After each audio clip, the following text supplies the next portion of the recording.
Aloha from the East-West Center in Honolulu, and mahalo to viewers around the world for tuning into today's EWC Seminars Live webinar on the front lines of hate. Our bi-monthly EWC Seminars Live series is designed for multinational journalists and informed audiences to connect, inform, and source media stories. My name is Liz A. Dorn, and I'm a program coordinator here at the center. It's my pleasure to introduce today's panel of global civil society leaders working to call attention to and counter hate speech, raise awareness about respect for human rights and non-discrimination and tolerance, and interrupt violence via deradicalization and intervention. Ms. Iram Oz is a consultant with the Hrant Dink Foundation on its Media Watch on Hate Speech project in Istanbul, Turkey. She is also a PhD candidate at Columbia University, where she researches the link between socioeconomic vulnerability and the consolidation of right-wing regimes. Dr. James Gomez is a regional director at the Asia Center, a nonprofit organization in Thailand, which released the well-received report, Hate Speech in Southeast Asia, New Forms, Old Rules. James provides strategic regional oversight, builds relationships with key stakeholders, and represents the center around the world. Mr. Christian Picciolini is an award-winning television producer, author, peace advocate, and former violent extremist. Since leaving the hate movement he helped create, Christian has dedicated his life to helping others. He now leads the Free Radicals Project, a global extremism prevention and disengagement network. And in 2016, he won an Emmy Award for producing an anti-hate advertising campaign. Finally, Vice President of the Anti-Defamation League Center on Extremism, Mr. Oren Siegel has spent much of his 21 years with ADL evaluating the activity and tactics of extremist groups and movements, training law enforcement officers, and publishing articles and reports on related topics.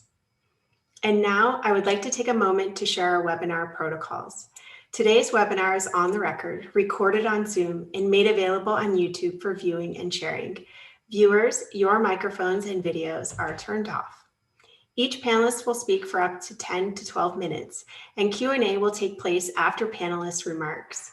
To submit a question, please use the Q&A tab at the bottom of your Zoom screen and specify if there's a particular panelist you wish to answer. Join the conversation on Twitter using hashtag EWC Seminars Live, and follow us on Twitter and Instagram at EWC Seminars. Check our website for webinar information, registration, full speaker bios, and YouTube links at www.eastwestcenter.org/EWC Seminars Live. From there, you can also access information about other professional opportunities, as the center offers a diverse array of media, leadership, and educational programs. Finally, I am delighted to introduce today's moderator, Mr. Nathan Bomey. Nathan is a reporter for the USA Today, author, and EWC alumnus. His soon-to-be-released book, Bridge Builders, Bringing People Together in a Polarized Age, dissects the transformational ways in which Americans are combating polarization. And with that, I'll hand over the program to our moderator to offer brief contextualizing remarks. Nathan? Thanks, Liz. I am thrilled to be here, and not as thrilled that I'm not in Hawaii as a former East-West Center fellow, like you said. It's certainly where I wish I was. Unfortunately, I'm in Washington, D.C., a place where nothing ever happens. And but it is great to be here. I have a lot of fond memories of my time at the East-West Center. And in fact, just a few years ago, I was able to stay on the East-West Center campus housing when my wife and I were visiting. So that was fun.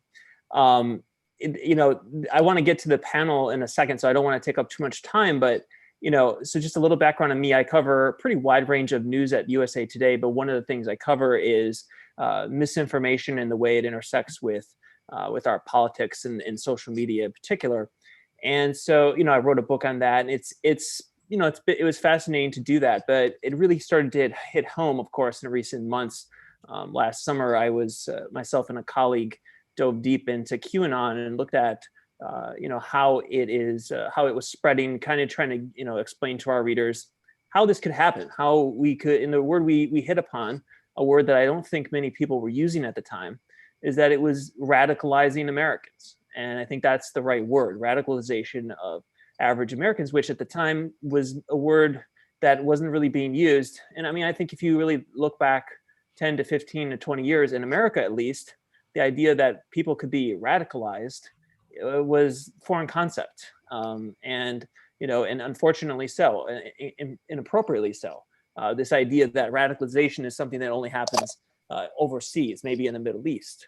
Certainly in conversations over the years about terrorism that comes out of the Middle East. So this idea that Americans could be radicalized in some way was a foreign concept until, of course, January 6th. If you weren't paying close attention, which of course everyone on this panel was, and I'm sure many of you who are watching were paying closer attention than the average person, but I think the average person didn't wake up to the idea that radicalization was a real issue in America until the insurrection in the Capitol. And for me, it's a visceral thing. I mean, I'm sitting here in Arlington, Virginia, just across the river from DC. On a very ambitious day, I can jog to the Capitol. So this is not too foreign of a concept to me now that it's on our front doors. And in fact, I know people who live on Capitol Hill who are now living every day with the extra security and this idea that anything could happen at any time. So that's what's happening in America, of course, but this is a global panel and we have some really terrific perspectives. And I want to kick it off here by going over to Erin because she's in Istanbul as we speak, and I'm sure can provide us with kind of what's happening there and give us a great overview of her recent work. So over to you. Thank you, Nathan. I will start with the words of Hrant Dink, the Armenian journalist of Turkey, who was assassinated in 2007. Quote, "Yes, I see myself in the nervousness of a pigeon's soul, but I know that people do not harm pigeons in this country. Pigeons live in the insides of the city, despite the crowds of people. Yes, a bit timidly, but oh so freely." End of quote. Hrant Dink wrote these words in his last article in Agos, the first Armenian-Turkish bilingual newspaper of Turkey, founded by Dink himself in 1996. In 2006, he was prosecuted for supposedly insulting Turkishness because he said to Reuters that one can see the Armenian genocide took place looking at its consequences, i.e. the disappearance of the majority of a people who had lived on this land for 4,000 years. Dink was shot to death by a young militant nationalist on 19 January 2007, right after he wrote the words I just quoted. 76 suspects are tried for planning Dink's assassination, and the 130th hearing will take place the day after tomorrow. Though it is obvious by now that several members of the police forces were involved in the planning, no one but the young boy who pulled the trigger has been convicted in 14 years. Some people kill pigeons in our country. A lot happened between the time his trial began in 2006 and the day he was assassinated in front of the newspaper's building. I cannot possibly summarize the many instances in which he was publicly targeted and or threatened, but it all boils down to one sentence, which was uttered by an American essayist and poet, Ralph Waldo Emerson. Language is the archive of history. Language is the archive of the history of hate too. Every time a hate speech is committed, that archive is reopened, dusted, and certain pieces are put back into use, either polished and transformed a bit or not. This archive is enormous because it is as old as the history of language itself. This is precisely why hate speech does not have a universally agreed upon definition. One can say that targeting individuals or groups due to the real or imagined characteristics of their identities is a common denominator. But this definition is never sufficient when it comes to identifying hate speech, as we have been trying to since the Hrant Dink Foundation's Media Watch on Hate Speech project was initiated in April 2009. Considering the process of escalating hate speech against Armenians and targeting of Hrant Dink in particular prior to his assassination, it is not a coincidence that this was one of the first projects of the foundation. However, we had to choose a definition to be able to construct a methodology of critical discourse analysis to monitor hate speech and discriminatory discourse in the print media of Turkey. We chose the definition recommended by the Council of Europe in 1997, This definition proceeds on the basis of detecting hate speech only against ethnic, national, and religious identities. We supplement our regular reports that are based on this limited definition with additional discourse analyses on discriminatory discourse against women, LGBTQIA+ communities, and ethnic minorities that are targeted through more indirect discursive strategies. Even though our monitoring work is based on a general definition, what we understand by the concept is redefined every day according to the unrelentingly changing context. The process of identifying the news stories that contain hate speech has always required a discussion within the team, even beyond the team at times. The important role played by context required the project team to stay very close to the pulse of the country, since the targeted minority or marginalized community of the day can change swiftly. To carry the Media Watch on Hate Speech project one big step further, the Asulis Discourse Dialogue Democracy Laboratory was founded in 2016. Asulis means chat or conversation in Armenian, composed of two verbs that mean to say and to listen. Currently, the laboratory brings together members of targeted communities, journalists, artists, writers, activists, scholars, local government professionals. Among the topics of the events, workshops, conferences, and ongoing projects are hate speech against Syrian refugees, discriminatory discourse against women and LGBTQIA+ refugees, human rights-based approaches to journalism, local governments and migration, creative methods for a new discourse, and hope-based communication. The experiences, observations, and emotional reactions of our team members and volunteers who scan the news every day paints a very accurate picture of the influence of media on readers. Methodological, conceptual, and emotionally charged debates among the team members helped us understand that we need joint discussions with the participation of readers, researchers, and of course, producers of the news. This is how we initiated an ongoing series of workshops in 2017 in order to discuss the selected news stories with participants. We make open calls for this and have succeeded so far in bringing together people from different professional backgrounds. Our aim is to collectively reflect on the impact of hate speech and discriminatory discourse in media. We believe and have observed that these reflections always lead to some kind of action, depending on the participant's field of work or study, even though we cannot quantitatively measure this kind of impact. These debates and workshops held within and beyond our team on the destructive force of a language of hate led us to rediscover the constructive, positive community-building force of it. The laboratory's new project towards a new discourse and dialogue, which started in 2018, was the result of this only seemingly simple rediscovery. The Hrant Dink Foundation has always embraced an attitude in favor of freedom of expression. The foundation's fight against hate speech and discriminatory discourse has never been from a position of calling for legal action or the criminalization of hate speech. We believe in the groundwork done by grassroots organizations, and we consider our project as part of that work.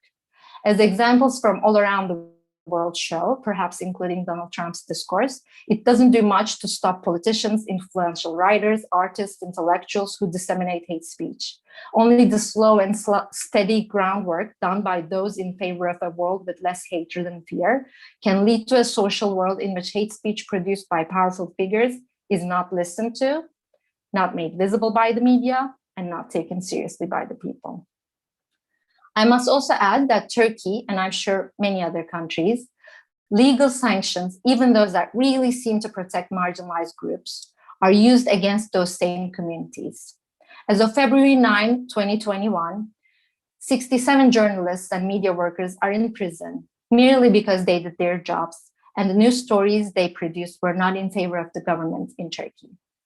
Only between 2014 and 2017, and I will now give many numbers, 68,817 people were investigated because they supposedly insulted President Erdogan.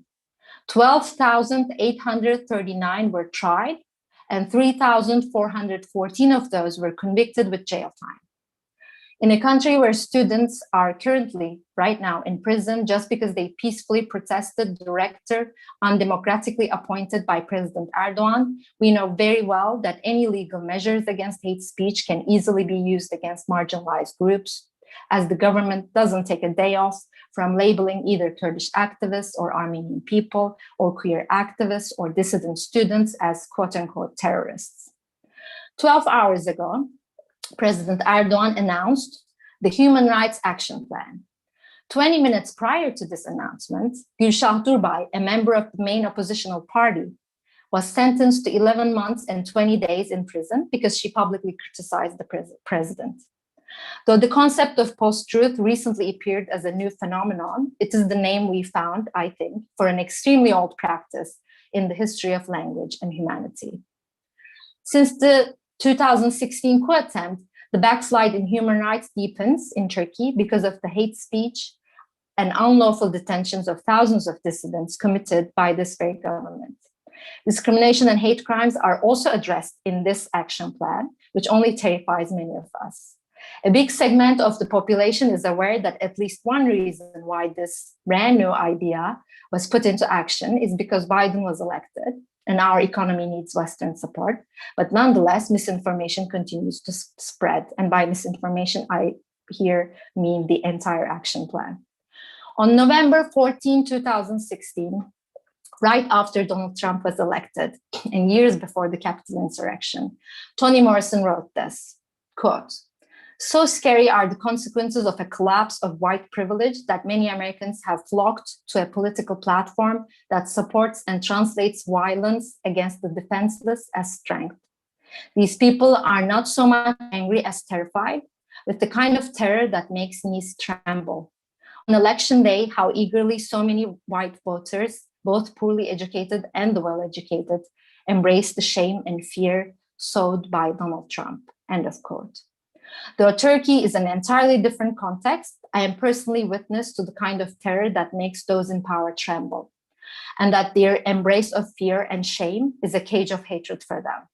Despite every authoritarian and violent measure taken, women, pro-Kurdish struggle, politicians and activists, queer activists, dissident students continue to protest the government in Turkey, continue to produce alternative and extremely creative discourses against hate speech.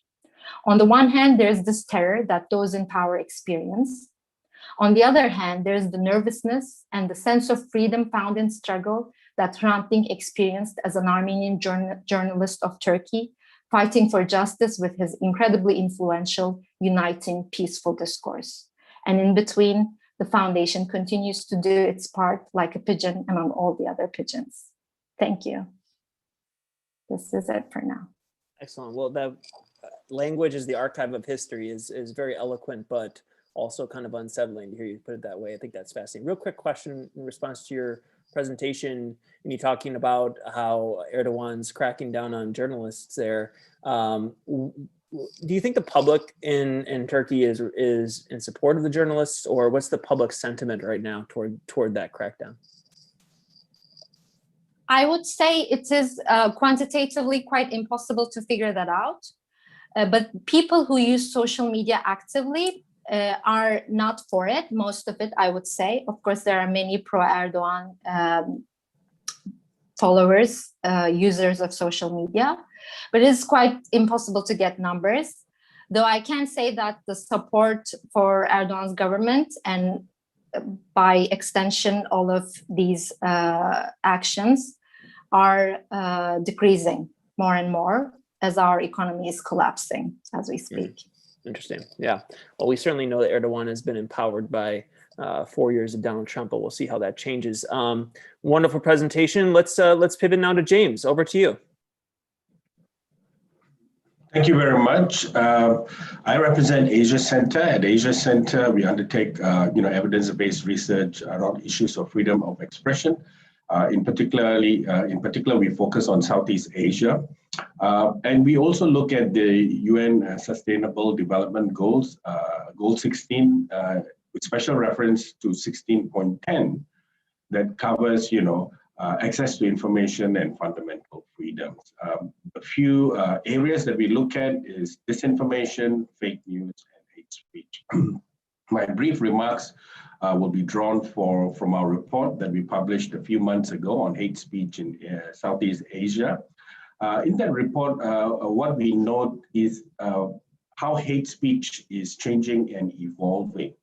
and how states in the region are introducing a new set of laws trying to deal with the management of content that they disagree with. So to understand how hate speech is positioned in Southeast Asia, we'll have to go back to the colonial legacy and people movement. The colonial powers did two things. They brought people from outside of the region, two sending countries, mostly China and India, so that diversified the population. The way the colonial authorities managed this diverse population was through segregation, actual physical segregation, and they introduced laws in order to manage negative perception and comments related to these communities. So they use laws such as sedation laws and national security laws to manage community fallout, and a lot of it centered around race and religion. So if you look at hate speech and how it's articulated and actions taken by the state and communities, it always focuses around race and religion. Fast forward to the internet era, governments in the region have been either updating the existing laws or are introducing new laws. In particular, they have introduced two sets of laws, fake news laws, as well as cybercrime laws. And then, again, the main thing is to police content, but there are problems with these laws because they are vaguely worded. They give the state and government officials high immunity, and also they come with severe penalties.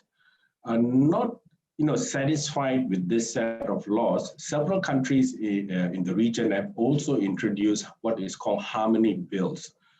Singapore was the first one to introduce it, a few years ago. It has recently updated it. Malaysia has introduced an idea of harmony commission, but that has stopped given the changes in government there. Myanmar was toying with draft versions of harmony bills, but that's again now in the back burner. And Philippines also have some alliterations of such a law. Again, they have similar problems of being vaguely worded and have a high risk of using these laws against critics. So this is how hate speech is managed. However, given COVID-19, hate has kind of evolved. So there are, in our report, we identified 4 types of hate. One, the traditional one around race and religion. We saw that hate against vulnerable communities was high, especially during this period, among migrant workers, undocumented migrant workers, refugees. There was an anti-foreign xenophobic element. There was also hate speech against gender, LGBTI community, and also political hate speech. You see it especially in places like Thailand, where we have the whole divide between the red shirts, yellow shirt, pro-monarchy, and those against the monarchy. So these are the dimensions of hate speech, and current laws, as well as non-legal measures about community engagement, engaging with tech companies, are not expensive enough to cover these different forms of hate. Of course, with that, we need to have a caveat in the sense that, in trying to deal with these issues of hate speech, what is the threshold and how does it impact freedom of expression? I'll kind of end up by drawing your attention to a new phenomena. This is not new in the sense that, it has been, happening around the world, which is, internet shutdowns and throttling of internet speeds. We see this in particular being played out with the crisis and the coup in Myanmar. What is about difficult or problematic with the Myanmar case is, initially you had internet shutdowns in the conflict zones of Rakhine and the Chin State. And since 1st February, in the first 2 weeks, they had partial, countrywide internet shutdown.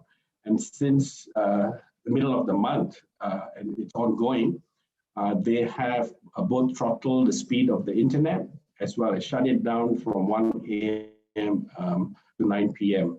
So what we see here is increasingly states, can't be bothered with policing content on social media platform. They prefer to, turn it off at the source. And I think when we are talking about whether it's hate speech, disinformation, or fake news, at least with where I'm sitting with boots on the ground, we see that developing as a phenomenon.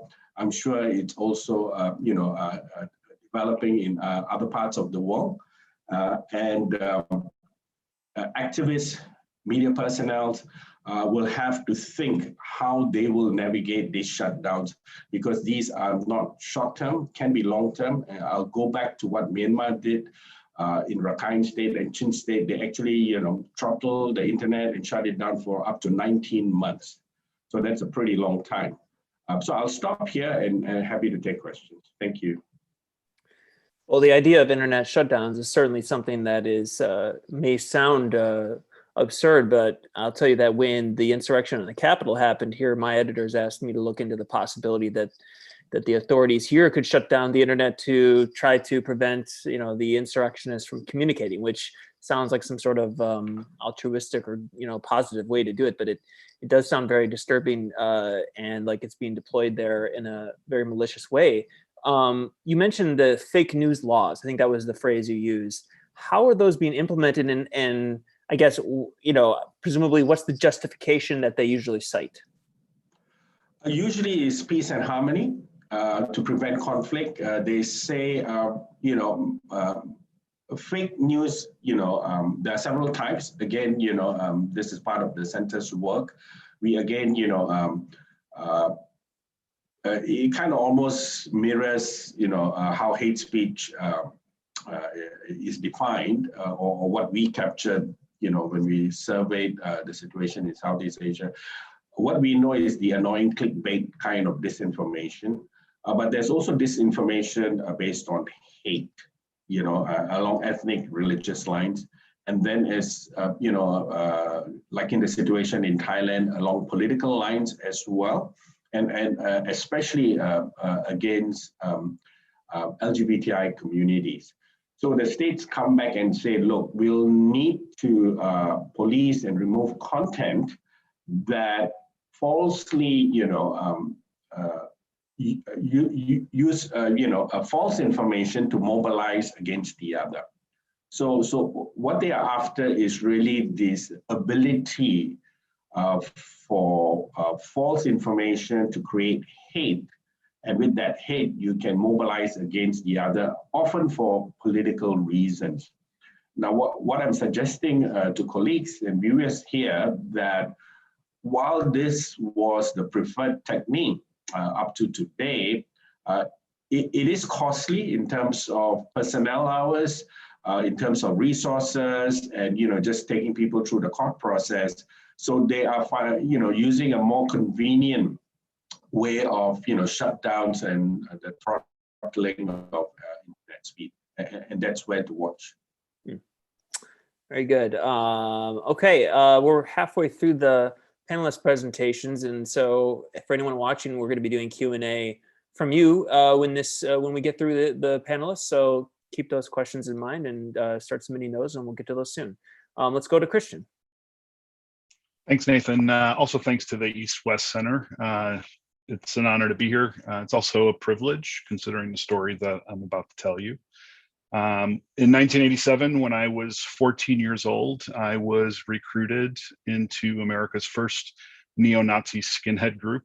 I grew up on the south side of Chicago, but before I was 14, I was raised by a very good family. In fact, Italian immigrants who came to the United States in the mid-1960s, who were at times often the victims of prejudice themselves when they first came. So it wasn't something that I grew up with. In fact, my parents provided many opportunities for exposure to people from all over the world, from different backgrounds and religions.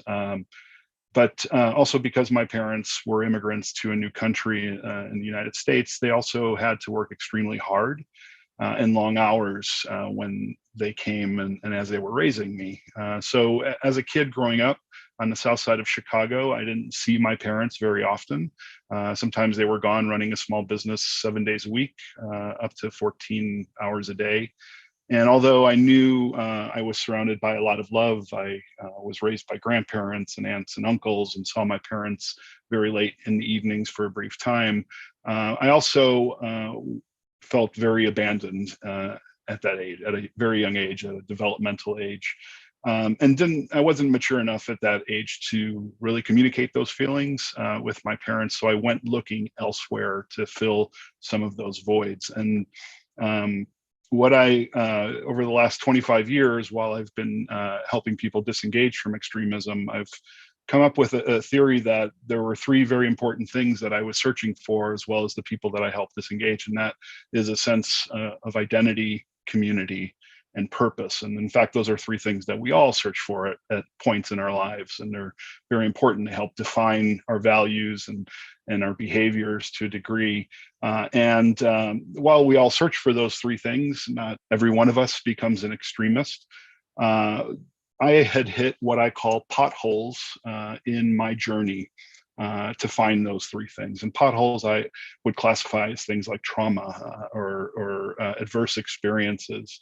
And for me, abandonment was my pothole. Potholes can be any form of trauma, from abuse to challenges with health or even mental illness. It can be loss or grief, even poverty, or even privilege, if privilege can keep us too separate from the humanity of the world. And on the fringes, when we're detoured by those potholes and searching for that identity, community, and purpose, there are lots of very loud voices attempting to fill those voids for people. At 14 years old in 1987, I was standing in a back street, and a man came up to me and he pulled a joint that I was smoking from my mouth. And he looked me in the eyes and he said, "That's what the communists and the Jews want you to do to keep you docile." I can be very honest with you now, and at 14 years old, I didn't know what a communist was. I didn't know if I'd met a Jewish person in my life, and I didn't even know what the word docile meant. But what he asked me next was very important. He asked me what my name was. And I was always afraid to tell people my name because I had been bullied frequently growing up because my name was difficult to pronounce. And they would use it to make fun of me. So when I said my name to this person, he didn't make fun of me. In fact, he used that as an opportunity to reel me in, so to speak. He told me that there were people in this country and in this world that were out to get me, that they wanted to steal the pride away from me. And having grown up in an Italian American family in a very small south side of Chicago Italian American bubble, with living next door to families that came from the same villages that my parents came from, I didn't really know who I was. And my Italian heritage was really the only thing that I had known growing up. So he knew that I was vulnerable, and he used this sense of reeling me in and promising me camaraderie and a very clear sense of who I was. And certainly it evolved into a purpose, a very clear purpose as well. I noticed my life at 14 change drastically. I had felt very invisible prior to that, and suddenly felt this didn't know it was false, but it certainly was a false sense of being invincible, belonging to something greater than me. And I went from this nobody person to being tasked with this grand task of saving the white race from extinction, because I was being fed propaganda and conspiracy theories about how the white race was being exterminated through multiculturalism and diversity. And of course, that wasn't true. And of course, I didn't see any signs of that happening, but I was hungry enough to be included that it was something that I jumped at. And I spent 8 years, from the time I was 14 until I was just about 23 years old, as a member of this hate group, then eventually became a leader. And during that 8 years, really specialized as a propagandist. I was in one of the very earliest instances of an American white power or white supremacist band, music band. I wrote lyrics, I performed with that band all around the country in the United States, and in fact, around the world. I was we were the first band to perform outside of the United States in Germany in 1991. And spread that message through recorded music, spreading propaganda and misinformation to people all over the world. In fact, I still have difficulty even 30 years later trying to remove that propaganda that I created from places like the internet.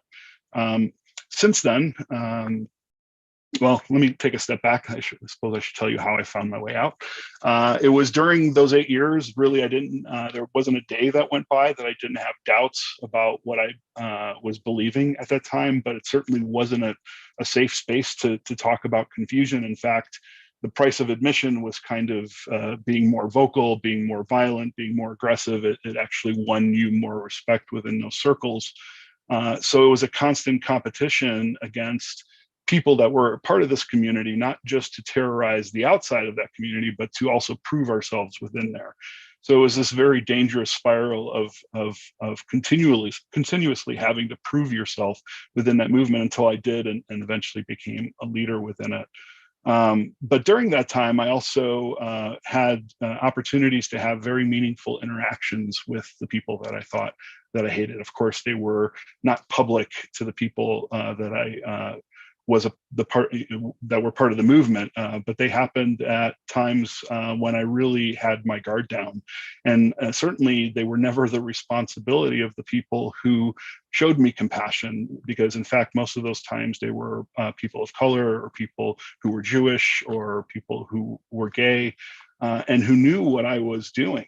But instead of trying to change me through aggression, although that did also occur, these very special people to me really tried to change me through compassion and with empathy.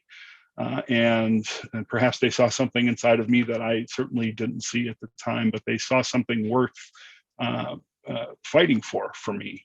And I'm very grateful they did, because at one point I finally realized that it wasn't something that was who I was. I had recognized how I had hurt people along the way, and it was these people who I had kept outside of my social circles for those 8 years that actually cared about me the most, and were willing to to be empathetic toward me. So eventually I left. I didn't do it bravely at first. I didn't denounce it publicly. It took me a couple of years to get to that point. But in 1999, I finally did. And I left in 1996, and in 1999, I finally turned against the people that I was part of that movement with, and went public with who I had been. And it was, again, those people who showed me the compassion, who were there to make sure that I was okay, to make sure I was safe. Since then, for the last 20 years, for the better part of the last 20 years, I've been running various organizations, and now I run an organization called the Free Radicals Project, which helps people all around the world disengage from extremism, most specifically far-right extremism. And I use the same process. I've developed a framework around disengagement that I've used to help hundreds of people in their disengagement.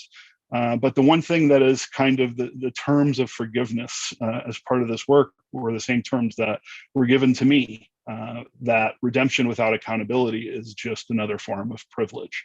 So holding people accountable, making sure they hold themselves accountable while they're disengaging is always a really important part of my work.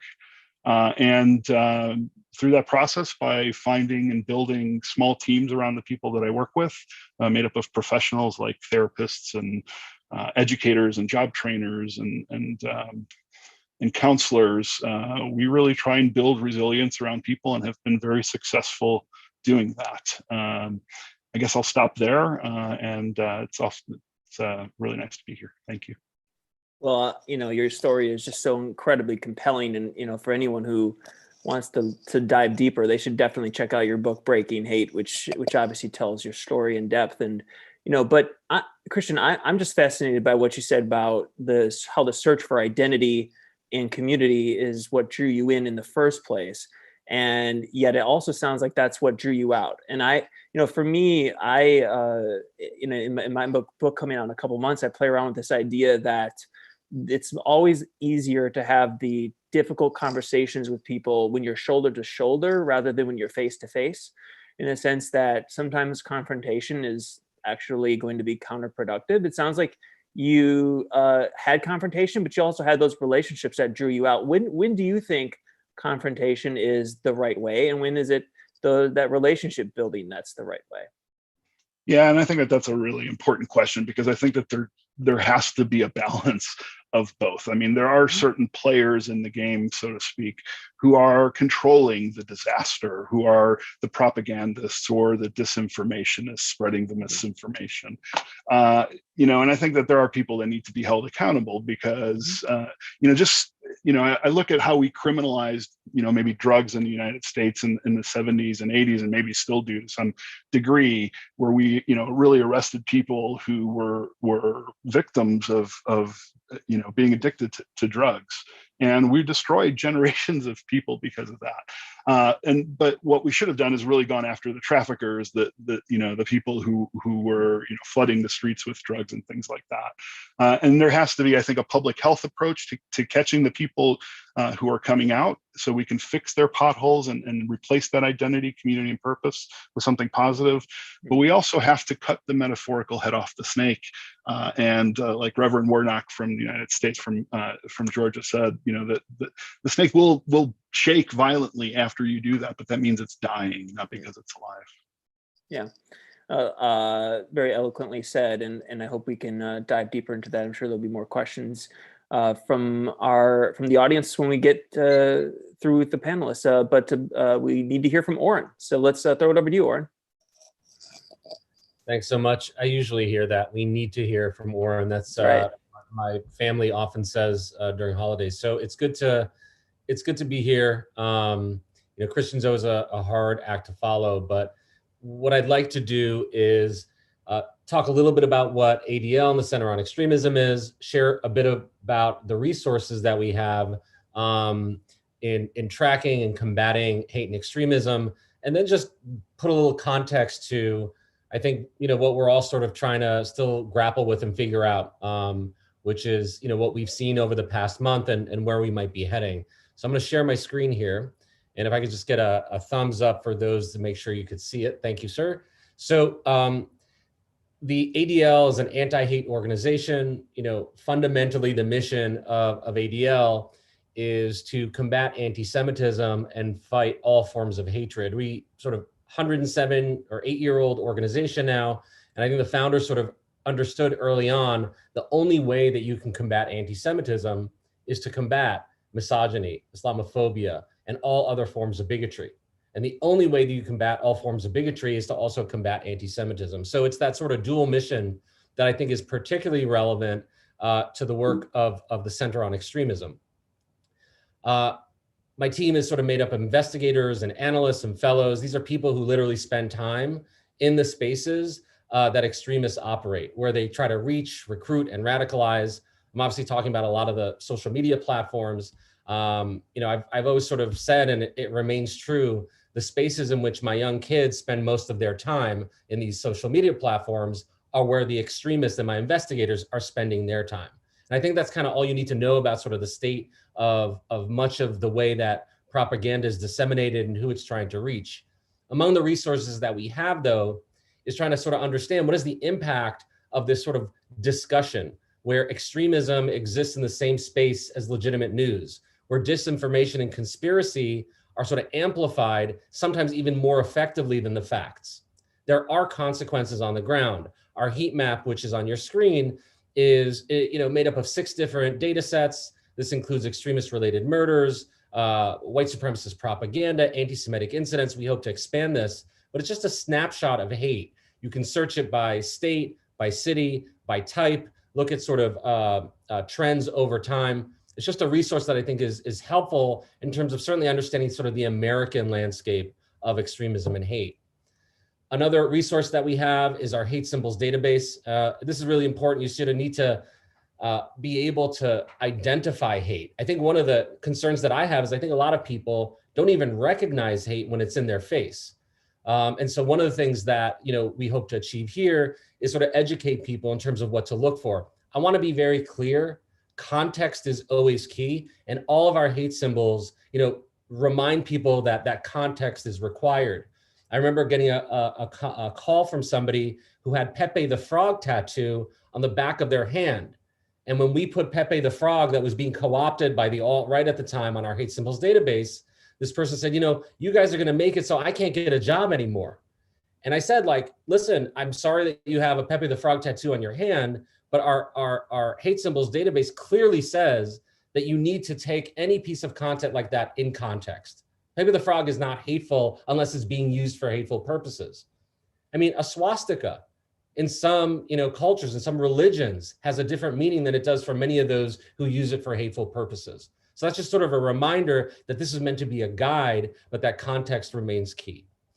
And then among the other things that we do is also put our public reporting on various issues. We leverage our work in tracking individual extremists and threats, sometimes with law enforcement, like my subway ride in New York says, when you see something, say something. And there are times where we share information about extremists who pose a threat with law enforcement.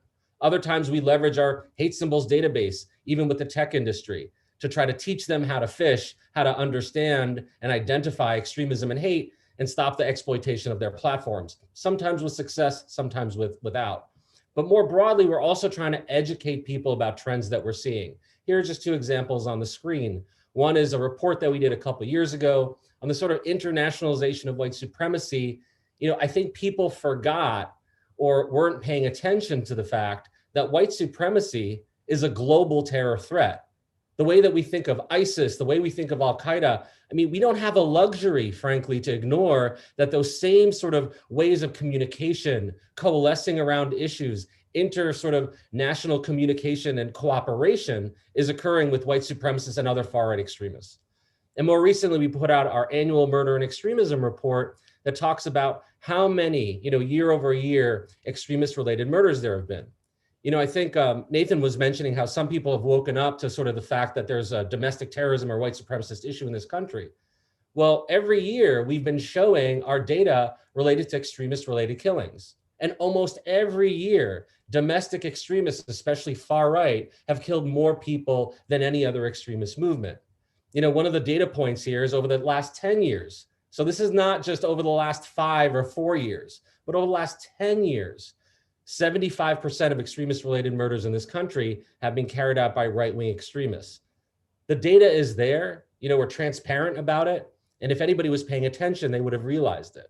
So this leads us to sort of this current moment, where I think one of the lasting impressions from what we saw on January 6th are images like this, right? Sort of a stark, sort of hearkening back to days gone by, and people trying to make that a reality today. I think people woke up before January 6th, but then forgot what they woke up about, right? This is another image that is sort of this lasting impression that people said, well, we're going to do something about it. I'm hoping this time is different, but I'm not 100% sure. My point here being, it's okay if people are shocked by what they saw on January 6th. I'm still shocked by what I saw, but surprised? If you were surprised, you have not been paying attention. And, I say this out of respect, not everybody has the time to pay attention, but if you're looking at, capitals being, people sort of forcing themselves into capitals armed, that happened during reopen protests during the pandemic. If you're looking at extremists who are, attacking law enforcement, that happened during this summer, right? So there were all sorts of hallmarks that spoke to much of what we saw play out on January 6th, including the rise of disinformation and conspiracy theories. So we understand over 300 people, have been arrested in this time. An analysis that we've done and others have been looking into the folks behind this, reveal a certain subset were extreme. right? I mentioned the hate symbols database. The day of, we were monitoring, 50 live streams of the event and trying to identify people's hats and patches to get an understanding of who was there. Who did they represent? What were some of the ideas that were motivating them? Here's just sort of a sample of some of those images from that day.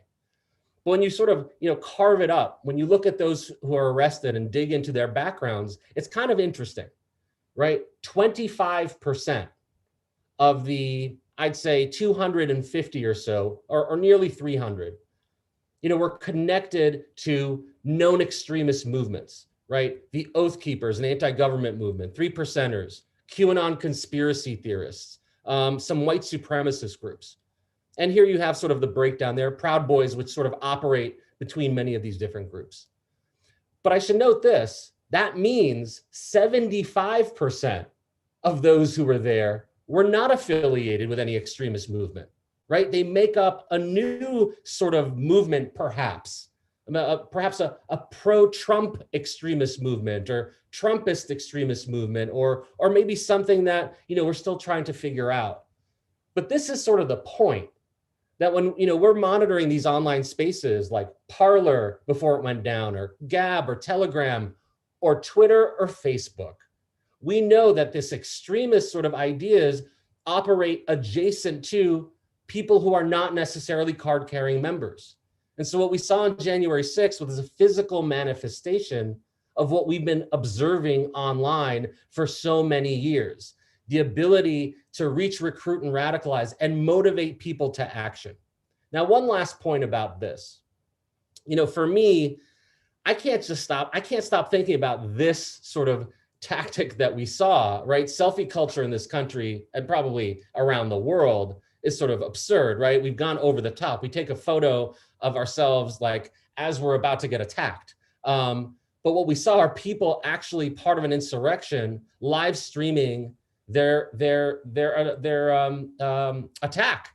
And here is an individual, Baked Alaska, a white supremacist who is known for live streaming his events, literally inside the Capitol. And it's not so much that he was doing that is the only thing that's interesting. It's all the people who were commenting on him as he was engaged in that attack. Kind of reminds me of the Christchurch shooter, right? Somebody who live streamed their attack, brought other people on a journey with him as he was carrying out that horrendous, murderous attack in New Zealand. Well, here you have people who are encouraging the insurrectionists to, go find a congressperson, hang Pence. It's an extremist loop where one extremist is putting on a show, but we have to be careful of not forgetting all those people behind, their phones who encourage them to do that, literally up to the minute that they were inside the Capitol. And in some cases, actually giving them money so that they continue to put on that show. So I'll stop there and just say, part of what we will continue to do is sort of track where is this going, right? The narratives will change. QAnon will not sort of stop existing. They'll just sort of, move to the next thing. I'm pretty sure the president will not be inaugurated in 2 days, and there'll be a new date for QAnon to animate the people. But one thing we have to do is recognize where these threats change and just not be surprised the next time we see a whole bunch of people who may not be extremists themselves get caught up in what extremists have been doing for a long time. I'll stop there. Well, I think you did a great job laying out the stakes here, because I think that we do tend often, especially in the media, to make the mistake of attributing, the movement toward extremism to a select group of activist types, usually on the far right, who are the main proponents of this. But really, at the end of the day, the biggest risk is that they draw in the casual people. And I think, I can certainly attest to having seen, friends on social media sort of dabbling in, I think, what I would call QAnon light, sort of the, they may not know it. And I think that's pretty common. If you're watching this, you've probably seen it too, where, you may see a friend who drops a phrase like, do your own research or something like that, which is oftentimes a hallmark of what you see with QAnon. So I really think you did a good job of laying out the stakes. Let me just ask you a quick question, too, and I want to also make an editorial comment about something you said, because I think you're right that the evidence was there for so much extremist activity over the last several years, and yet awareness wasn't there because, in all likelihood, because journalists like myself weren't, paying enough attention to it.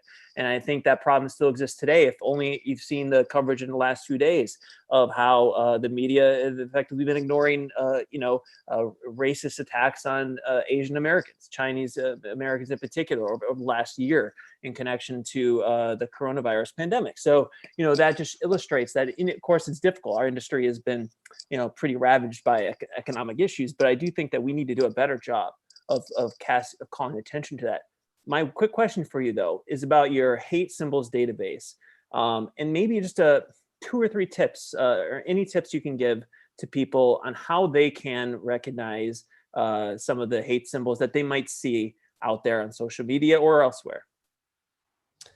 Yeah, I mean, I think most of the time, I wouldn't recommend that people sort of create a radar and look for it, because it's easy to find, but I think sometimes when, your house of worship or your community is vandalized, right? Sometimes it's easy to say, oh, maybe this is just sort of regular graffiti or something like that. But understanding like what a combination of letters or words or symbols mean, sort of raises that sort of to a different level, right? So you need to know in some cases if you've been sort of targeted for an attack because of who you are, right? Versus sort of an opportunistic sort of graffiti. So that's one way that people ought to look out. Now, I don't want people to be like, afraid and sort of double check everything in their life against, is it possible hatred, right? I wouldn't want to recommend that. But I think what happens is sometimes people are using phrases and words against you. It's uncomfortable. And this is just one resource to check to see if that has come up. And by the way, like a lot of this is adapting to the time, right? Memes and humor and irony is increasingly being weaponized by extremists. And that's also hard to recognize sometimes. Yeah. Well, we'll get into questions from you in a second. So if you've got a question, go ahead and submit that in the Q&A. I'll kick it off with one just for the group, just to talk just a little bit about how social media companies have changed in the last couple months. It has been pretty fascinating to see them suddenly come to awareness of some of the issues that have been there all along and start to take action. I don't think it's a coincidence that with the new administration and taking office in America, that suddenly they're interested in cracking down. But I'm just curious for anyone, what impact do you think that will have on the discourse? Obviously, people on the far right in particular can end up in the far right corners and the little nooks and crannies of the internet, other places where they'll always have a home. But if it's harder to find a home, I'm wondering if you think the crackdown could start to have an impact in a positive way. Christian, do you want to get us started? Yeah, sure. Back in the 70s, 80s, even the early 90s, somebody like me had to be recruited in an alley face to face. Had to be given a pamphlet, had to be talked to about, the conspiracy theories, was invited to a meeting, maybe, a concert or something like that. It was very one-to-one, very face-to-face, but, there was interaction. The internet today is kind of like that digital alley, except it's a 24-hour all-you-can-eat hate buffet if you're hungry. And we're dealing with a lot of issues. Pandemic, we're just keeping people inside, spending a lot of time online, a lot of COVID conspiracy theories. But I do think it's really important, and I want Oren to be able to say something too, because the ADL has been very, very good about keeping pressure on the technology companies to change their ways. And I think we saw a very stark difference when certain people were deplatformed, certain powerful people were deplatformed from places like Twitter. And I say this, the deplatforming isn't for everybody. I don't know that it is a good tactic that would work against everybody, because for the individual who maybe doesn't have other resources, it could push them further, down a hole. But to use my metaphor that I used before, to cut the head off the snake, I think it is very important to deplatform certain people, to take away the megaphone of spreading those conspiracy theories and hate that will infect so many, other people.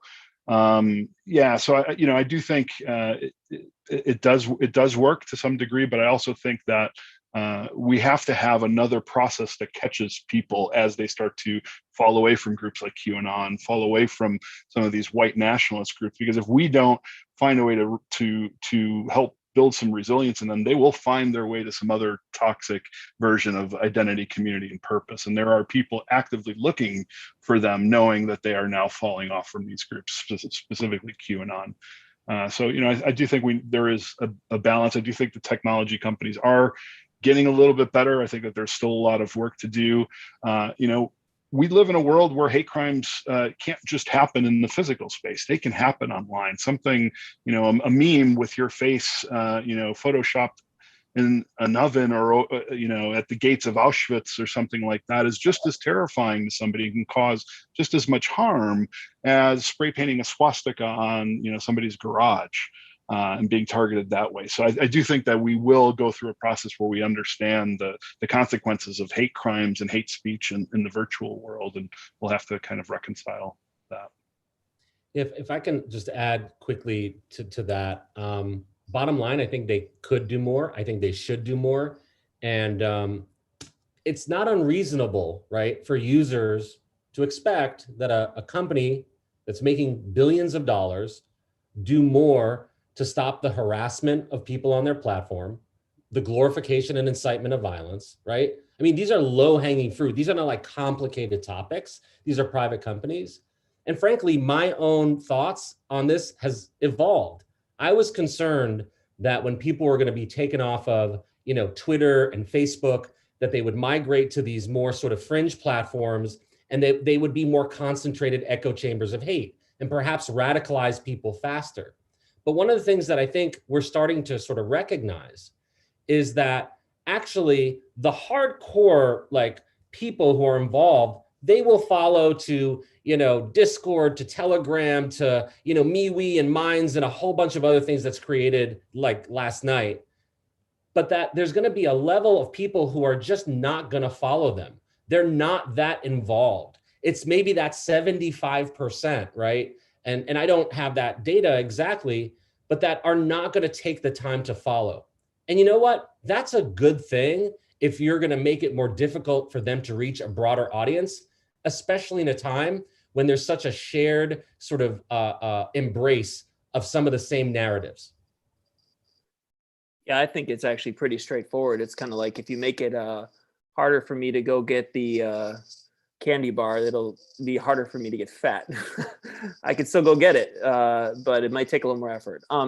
Let's pivot. Next question is for Iram from one of our audience members. Whoever it is says, can you recommend resources for journalists who want to avoid discriminatory language and hate speech in their reporting?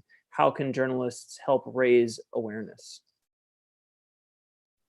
I can definitely recommend resources if you leave your email address. And I also recommend you to visit our website, which I can share. I don't remember exactly right now, but if you Google Hrant Dink Foundation, it will come up. Of course, it's in the Turkish context, in the context of Turkey's media, that these reports are published and prepared. But they will definitely help in terms of what to avoid.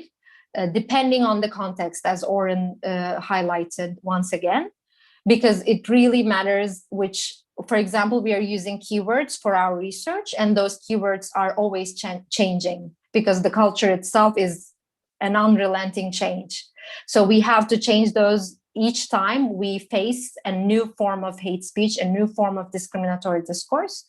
So it's very important for journalists, I believe, to keep up with the current events of the day in terms of discrimination, especially, unfortunately, to be able to figure out how to best avoid these, how to best approach a rights-based, a respectful discourse in journalism.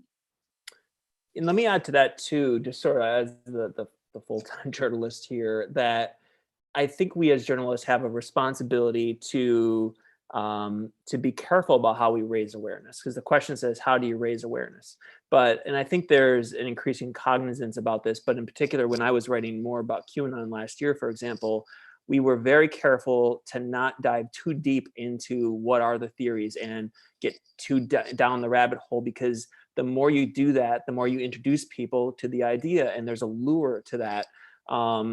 If you look at some of the evidence on fact checking and whether it works or not in terms of getting people to realize the truth, unfortunately, I hate to say this as a journalist, a lot of times the facts don't work. A lot of times, actually, the best thing you can do is not talk about it at all. And that's a weird thing to say as a journalist. And I can't advocate for not covering things, but we have to be strategic and careful about how we present those topics. Next question from the audience is for James. Now I'm going to struggle through this. So it says, from your studies and observations, is hate speech typically directed towards certain groups, specifically to journalists, organic, driven by trolls, or is it initiated by fake accounts, which are then picked up by real people? Thank you very much. I think we need to kind of understand the role of the state and media ownership in Asia and Southeast Asia in particular, which is very different from the context of the US, because you have different pockets of media, fact-based, independent media, and also kind of rah-rah media. In Asia, if we look at China, I mean, it's an extension of state propaganda. It is also similar in many of the Southeast Asian countries, if we look at Singapore to Vietnam, Laos, and Cambodia. So therefore, the state doesn't actively, attack that body of media and those media workers, unless just to tweak them once in a while if they go out of line. Where the hate or attack is positioned is at the very small alternative, independent type content producers and media companies who struggle to survive. That's where the attack comes, and that's where the hate is directed, because they don't want the truth, and they don't want the truth to shift and challenge their narrative. So that's, I think, the nuance of, looking at Asia and also Southeast Asia in particular. Thank you. Yeah, so I wrote a whole book on misinformation and the erosion of truth, and I managed to avoid the cliche, the truth hurts, but it was hard because the truth hurts. And I think a lot of times we have this very human desire to avoid the truth. And I think a lot of times when we talk about misinformation, we tend to sort of fail to acknowledge the human element and the human appeal to misinformation. And I think Christian has a lot of experience in sort of seeing it up front. And the next question is for you, Christian. It says, how have things changed since leaving the hate movement, and how would you compare the white nationalists and supremacists of the 80s and 90s to those today? So that's a pretty complex question, but I'll just say that there was a very concerted strategy within white supremacist circles in the 80s, early 80s to early 90s, to really kind of mainstream the ideology, to change the words, change the appearance, change the words to make it more palatable to the average American white racist who always saw the swastikas, the shaved heads, the tattoos, the Klan hoods, and things like that as too extreme. So there was a move to normalize, to grow out hair and to become part of mainstream society and take those ideas.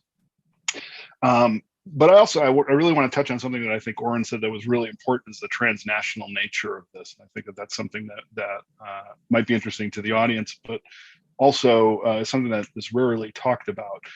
Since the 60s, those connections have been forged. People like George Lincoln Rockwell from the American Nazi Party was building relationships with groups like the British movement, and in the 1980s and 90s, people like David Duke, who were building those alliances as well, and lived in Europe or in Russia for a couple of years as well. And those are very important, because I think what we're seeing now is those connections that have been made for decades, really coming to fruition. And I think the internet, again, was the connection point that they needed to really foster those those connections and make them grow. So it's different in a sense that, maybe it was very much on the fringe at one point, is now, on the mainstream. What I saw on January 6th was straight out of a white supremacist playbook. It's something that is part of their DNA, something that they've talked about, something that they've planned for, even mythologized, kind of the existence of that event. It's, I think, just the tip of the iceberg. I want to be very clear that what we saw happen on January 6th was, a very small group of these people from various, different factions, from these movements. There are some people who are very serious about causing harm and spreading misinformation and marginalizing people further. And I think that we shouldn't really take our eye off the ball, even though everybody, on this panel right now, their voices are probably so sore from having talked about these warnings for years and years and years. It's nice to finally see people paying attention, but it's also frustrating to see people not move on this information that has been very, very clear for decades. All along those lines, a little bit more on QAnon. A question here from the audience is directed to Oren. This person says, what worries me is that QAnon doesn't frame itself as a hate movement. On the contrary, part of their theories have a certain new wave / universal love nuance that make it difficult for people to identify it or for what it is. How do we dismantle that narrative, and what can we do to expose the intolerance that is embedded in their message? That's a great question. I don't know how much love is in their message. I guess, yeah, for those believers, I think it's kind of a weird community. How do you make people who believe that there are like satanic pedophiles who are, trying to destroy, the president, and that, JFK Jr. is still alive? Like, how do you convince people who believe that they shouldn't? It's like a really hard question. And yet I will tell you, in the 20 years or so of me sort of doing work like this, I've never felt like this adjacent to an extremist movement, right? I think we all kind of have friends or friends of friends or some family members who have sort of bought into elements of this, if not even the most hardcore. Maybe they don't realize it. And so it's really, really insidious. And I think it speaks a little bit to what Christian was saying in his intro, right? Like, for some people, this resonates with them because it gives them that sense of like community, right? That sense of belonging, that sense of they're part of something bigger, in times where there's a lot of like, pandemic and other things going on. Even though this started before the pandemic, you'll believe anything if it helps you get through the day. So my question is, what alternatives have we given people, right, that makes this idea less sexy, that makes it even more sort of absurd? And I think we need to figure that out. I don't pretend to have that answer. But I feel like in some ways, like the extremists and the conspiracy theorists are just doing a much better job at sort of making their ideas seem to be, to resonate and more compelling. And they just sort of are able to, I don't know, like we need to figure out their marketing people and like get them on the side of fighting hate. But it's a great question. And I will just say one other thing. It definitely starts with having some conversations with people. And maybe it's that shoulder to shoulder instead of that face to face that was mentioned before. But I think we all have an opportunity to do one thing, and it's to try to speak out against it when we see it, even if it's hard. Yeah. Well, and I do think that we don't talk enough about how the pandemic has supercharged all of this, in the sense that it's one gigantic isolating incident. And so incidents of isolation are going to make people look for community. And if someone's out there offering it, then they're going to find it in the form of this digital cult, I guess. Christian, do you think it is a digital cult? I just wanted to say too, we used to think in terms that it was mostly young people who were susceptible to radicalization, going into gangs at young ages. And that certainly is true, because they are, at that age, 14 to 16, 17, looking for that identity, community, and purpose, and have those potholes that I talked about. But if we think about it, and certainly when we look at QAnon as part of this, we're talking about retired people at retirement age, 50, 60, 70 years old. And if we think about it even further and drill down, those are people who have a whole lifetime of potholes, divorce, job loss, grief, things like that, and maybe are at the age where they're researching for that sense of identity, community, and purpose after they've retired. Maybe they've moved to a different state to retire. They're building that network again, and they're living almost exclusively on social media and places like Facebook, where so much of this is flourishing. So it should really be no surprise that, especially during a pandemic, we've seen something like this grow exponentially when there's so much uncertainty in the air, and really uncertainty is the main ingredient, I think, for extremism to exist. Yeah. Next question from the audience is for James and for Iram as well. President Trump liked to call the mainstream U.S. press the enemy of the people. Do you think this sort of rhetoric has had or will have a lasting effect in your parts of the world? Should I go first? Sure. Okay.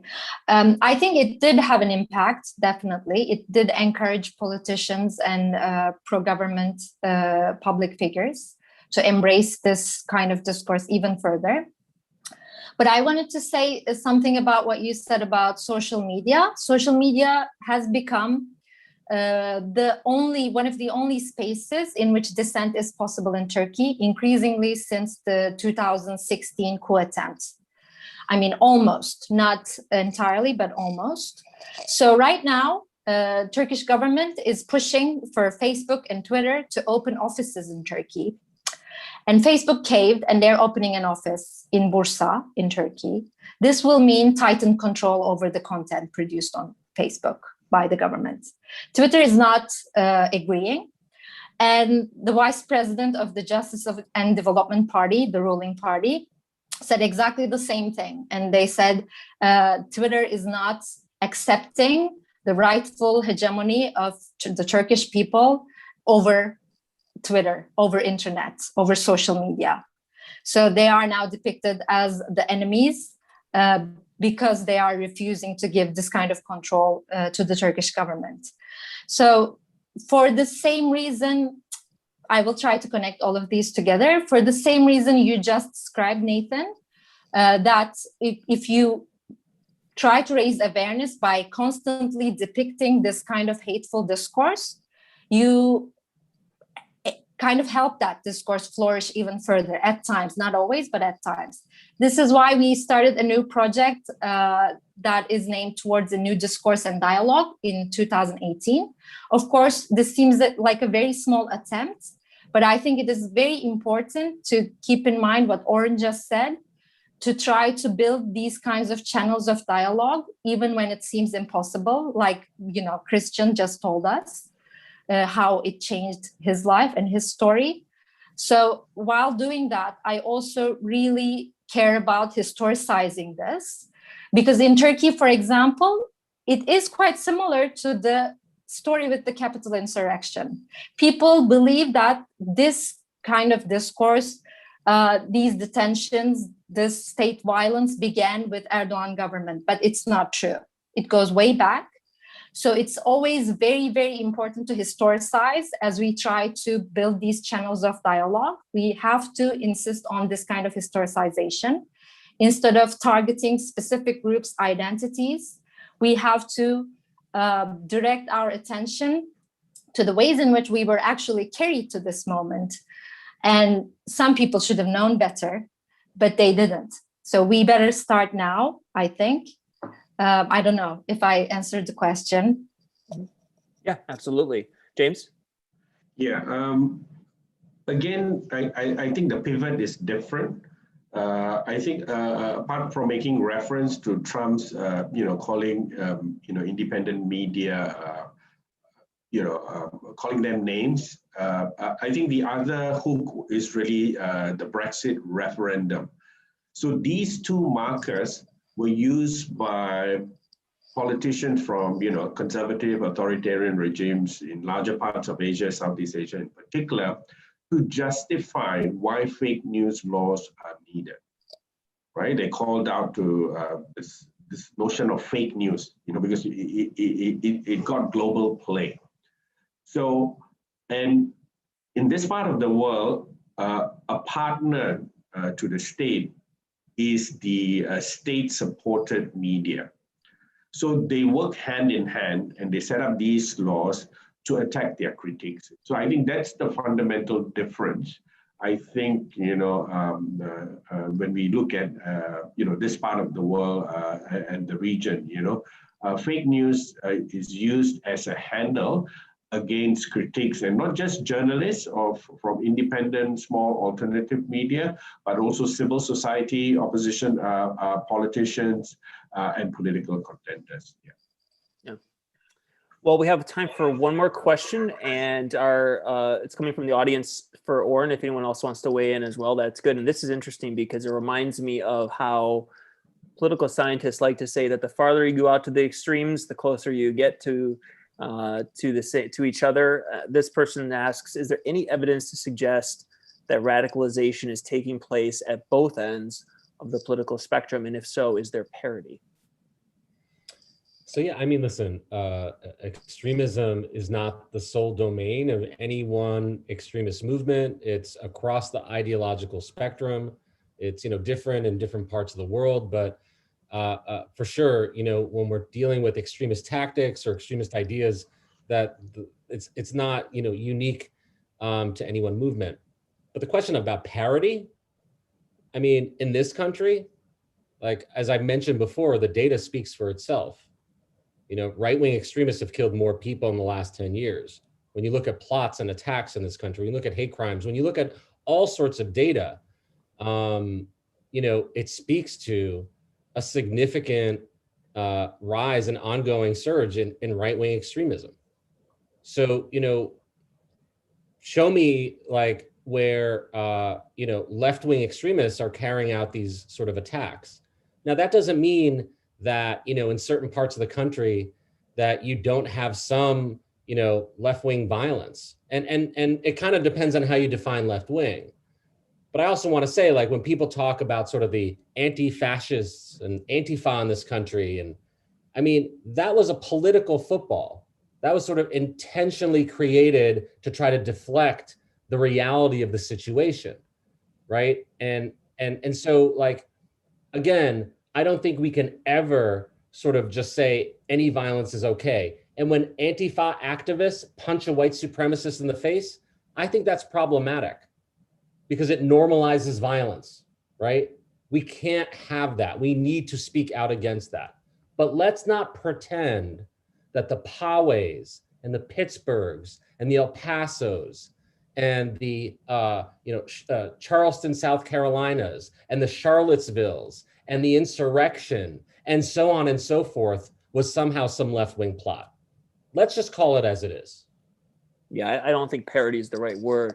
What I would say, though, is that, I do think we need to be on guard for the idea that a left-wing regime, to use that phrase, could at some point, if not already, start to deploy some of the same principles that like James has talked about, for example, of using laws to start to crack down on coverage that they don't like, or that sort of thing. James, I mean, do you have any thoughts about that?